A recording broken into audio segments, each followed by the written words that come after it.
Good morning बच्चों जैसा कि आप लोग लेसन 3 के पार्ट 1 में संधि किसे कहते हैं और स्वर संधि के का जो भेद है दीर्घ संधि उसका अध्ययन किया था। आज हम लोग स्वर संधि के आगे के जो भेद हैं उनका अध्ययन करेंगे। और जैसा कि मैंने पहले भी बताया था, ये 7 और 8 दोनों क्लास के बच्चों के लिए समान रूप से है, इसलिए दोनों ही क्लास के बच्चे ध्यान देंगे क्योंकि दोनों का परिभाषा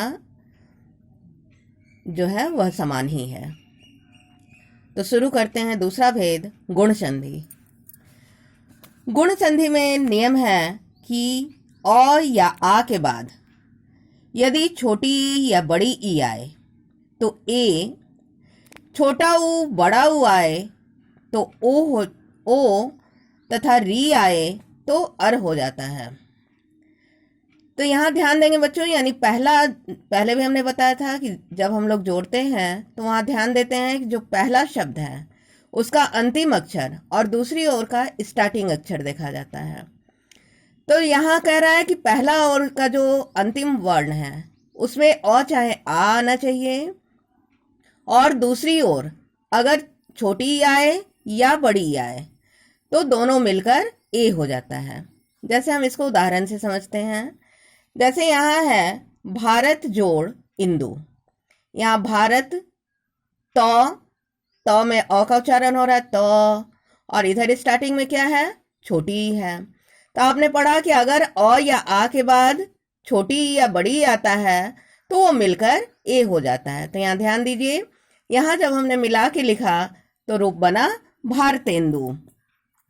तो त में क्या हो गया, त में चूंकि अ का उच्चारण हो रहा था और इधर ए है तो अ और ई मिलकर ए बन गया, तो त में ए की मात्रा लग गई है, भारतेंदु। वैसे ही है महाजोड़ इंद्र, यहाँ है महा, ह में आ का उच्चारण हो रहा है और उसके बाद छोटी ई आई है।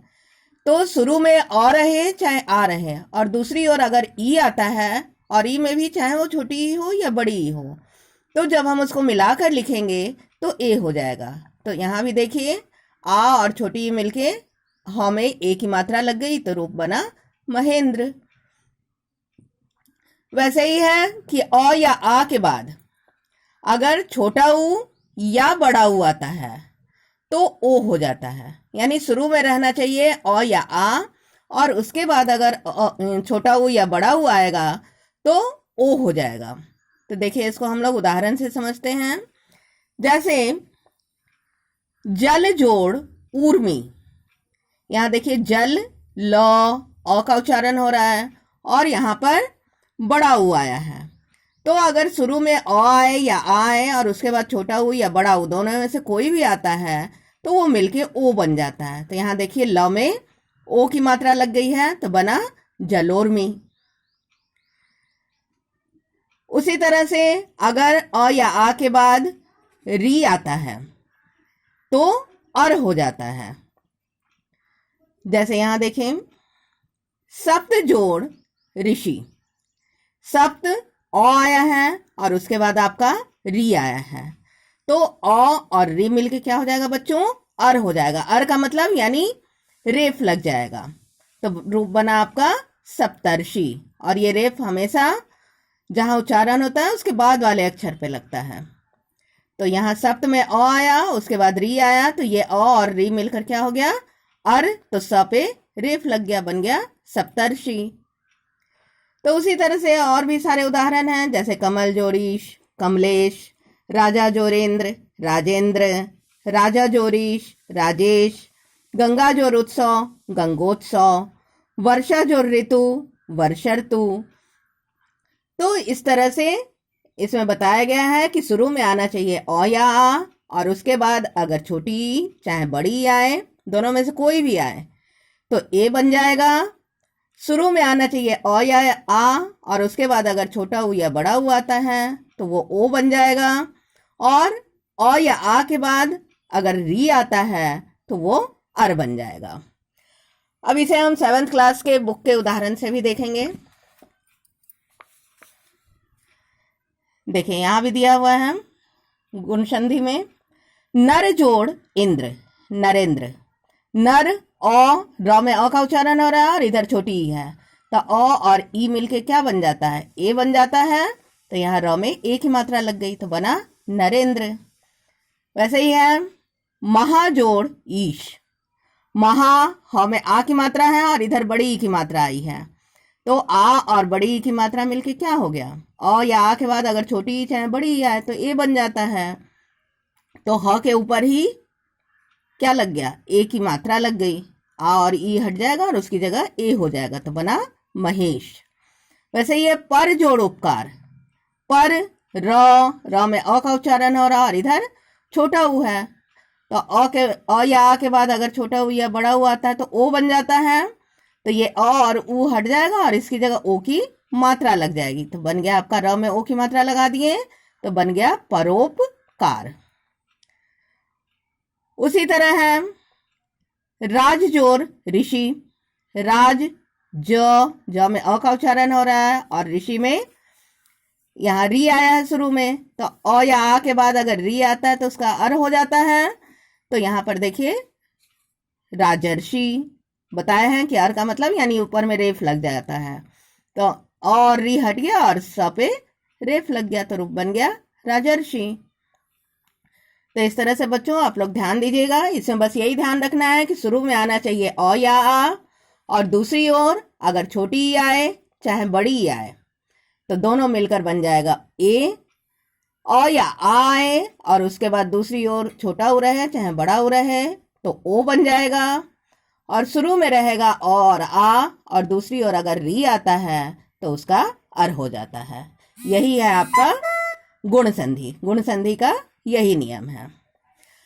अब हम लोग नेक्स्ट अध्ययन करेंगे तीसरा जो है अयादी वृद्धि संधि। तीसरे संधि का नाम है वृद्धि संधि। तो आइए देखते हैं कि इसमें क्या होता है। इसमें है कि अ या आ के बाद ए आए तो ए, ओ आए तो अ हो जाता है। इसमें भी सेम उसी तरह है कि अ या आ के बाद, यानी कहने का मतलब है कि शुरुआत में आना चाहिए अ चाहे आ, और दूसरी ओर आना चाहिए ए रहे चाहे ए रहे। अगर ए आया है तब भी ए हो जाएगा और अगर ए आया है तब भी ए ही रह जाएगा। जैसे उदाहरण से इसको हम समझते हैं, जैसे यहाँ लोक जोड़ एषणा, लोक क अंत में अ का उच्चारण हो रहा है और यहाँ एषणा, शुरुआत में एषणा में क्या आया है, ए आया है, तो अ और ए मिलकर क्या बन जाएगा, अ या आ के बाद अगर ए आया आता है तो ए बन जाता है, तो ये अ और ए हट जाएगा और क पे ही ए की मात्रा लग जाएगी, तो क्या बन गया है लोकैषणा, लोकैषणा। वैसे ही है लोक जोड़ ऐश्वर्य, क आया है और यहाँ स्टार्टिंग में ए है, तो अगर ए आता है या ए आता है तो दोनों के स्थान पर क्या हो जाता है, ए हो जाता है। तो यहाँ भी सेम वैसे ही हो जाएगा, क पे ए की मात्रा लग जाएगी, लोकै, बाकी जो आपका ऐश्वर्य बना बचा हुआ है उसको वैसे ही लिख देंगे, तो बन गया लोकैश्वर्य। फिर है दंत जोड़ ओष्ठ।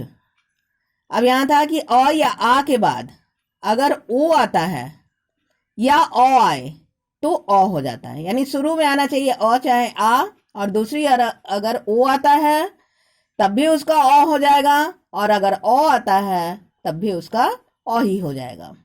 जैसे देखिए दंत त आ रहा है, ओष्ठ शुरू में ओ है, तो अ के बाद अगर ओ आया है तो इसका क्या कर देंगे, अ कर देंगे, तो ये अ और ओ मिलके अ बन गया, तो त में ही अ की मात्रा लग गई तो बन गया दंतोष्ठ। वैसे ये वन जोड़ औषधि, वन न में अ आ रहा है और यहाँ अ है, तो ओ रहे चाहे अ रहे हम उसको क्या बदल देते हैं, अ कर देते हैं, तो यहाँ पर रूप बन गया आपका वनौषधि। वैसे ही है सदा जोड़ एव, आ आया है और यहाँ पर ए आया है, तो आ के बाद अगर ए आता है तो ए ही हो जाता है, तो बन गया आपका सदैव। वैसे ही रमा जोड़ ऐश्वर्य, रमैश्वर्य, महाजोड़ रजस्वी, महाजस्वी, महाजोड़ औदार्य, महोदार्य। तो बच्चों इसमें ये ध्यान रखना है कि शुरू में आना चाहिए और चाहे आ, और दूसरी ओर स्टार्टिंग में अगर ए रहे या ए रहे तो दोनों के स्थान में ए कर देंगे, और शुरू में अ और आ रहे और दूसरी ओर ओ रहे या ओ रहे तो दोनों के स्थान पर ओ हो जाता है। बस यही ध्यान देना है। अब इसे हम 7th की बुक से भी समझेंगे।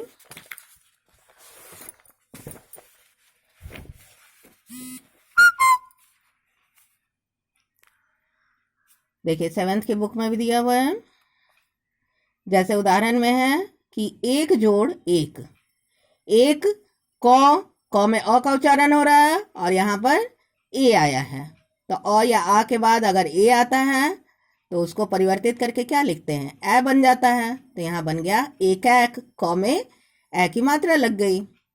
वैसे ये तथा जोड़े, यहाँ आ आया है शुरू में और यहाँ ए आया है, तो और रहे चाहे आ रहे शुरू में और दूसरी ओर अगर ए आता है तो ए हो जाता है, तो बन गया तथैव।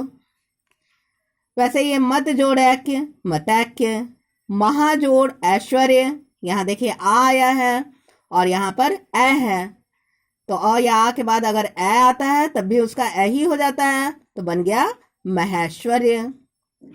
महाजोड़ ओजस्वी, यहाँ आ आया है और यहाँ पर ओ आया है, तो अगर अ या आ आया शुरू में और दूसरी ओर ओ आता है तो क्या बन जाता है, अ हो जाता है। तो ह में ही अ की मात्रा लग गई तो रूप बन गया मोहजस्वी। वैसे ये परम जोड़ औदार्य, अ और फिर यहाँ ओ आया है, तो अ या आ के बाद ओ रहे चाहे और है दोनों के स्थान पर ओ ही हो जाता है, तो यहाँ पर म में अ की मात्रा लग गई तो रूप बन गया परमौदार्य। वैसे ही महाजोड़ औषध, तो महौषध। तो इस तरह से बच्चों आज हम लोगों ने स्वर संधि के दो और भेद, गुण संधि और वृद्धि संधि का अध्ययन किया। अभी इस स्वर संधि के दो भेद और बाकी हैं, जिनका कि अगले वीडियो में मैं आप लोगों को सेंड करूंगी। तब तक के लिए आप लोग जो भी आज मैंने बताया है स्वर संधि का जो भेद, गुण संधि और वृद्धि संधि, अपने अपने बुक से ध्यान से एक एक उदाहरण को अध्ययन कीजिएगा और उसे समझने की कोशिश कीजिएगा कि किस तरह से जो नियम दिया हुआ है उसका प्रयोग किस तरह से हुआ है। 7 के बच्चे अपनी बुक से, 8 क्लास के बच्चे अपनी बुक से, अपने अपने बुक से उदाहरण को समझने की कोशिश करेंगे। तो आप लोग ध्यान से इसका अध्ययन कीजिएगा। मैं जल्दी ही आगे के जो दो भेद बचे हैं उनका वीडियो लेकर आऊँगी। तब तक के लिए गुड बाय।